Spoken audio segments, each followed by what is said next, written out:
Amnesia, Silent Hill, Slenderman, Fortnite. All these games have something in common, that being the fact that they share the element of horror. I am surrounded by people who love horror games. I have some of them myself, and I must admit that sometimes even I get curious when something like Scorn shows up, which is unique enough to get my attention. I also understand that horror game fans are some of the hardest to please, since the genre is filled with amazing and borderline god-awful games. But today we're not here to talk about that. Today, we're here to talk about how I feel about horror games, and spoiler alert, I fucking hate horror games. Now, I understand that by many people's standards, some horror games are the best games they've ever played, like PT from Hideo Kojima or Phasmophobia or whatever you horror games fans play nowadays, but hear me out. I have a syndrome I diagnosed myself with that I like to call little bitch syndrome. Unlike other people, I get easily startled with stuff that isn't even supposed to be scary.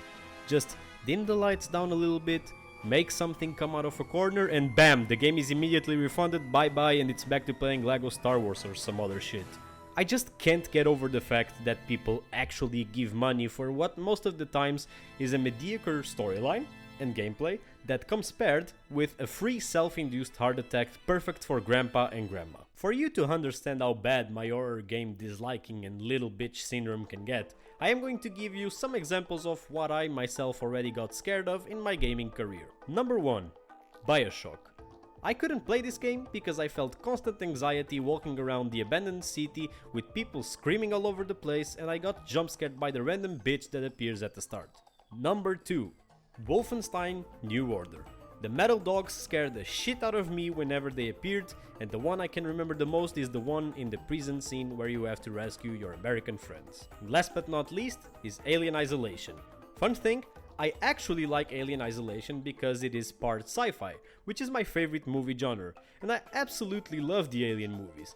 I was enjoying the game, exploring the space station, and then the xenomorph drops down from the ceiling, shoots toward me, and the game has been deleted ever since then.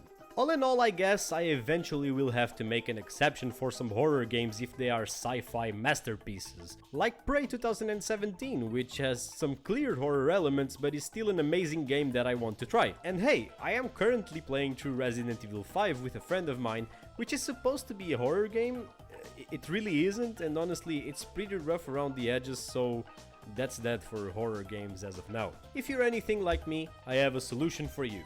Get yourself a friend who actually likes horror games, make them buy the games and watch them play them on your second monitor, while you do something else that's very light and not scary. I am currently watching a friend of mine play In Sound Mind, which is about this schizophrenic guy who has delusions and sees random shit in a lighthouse setting, and that's been decent, I'd say.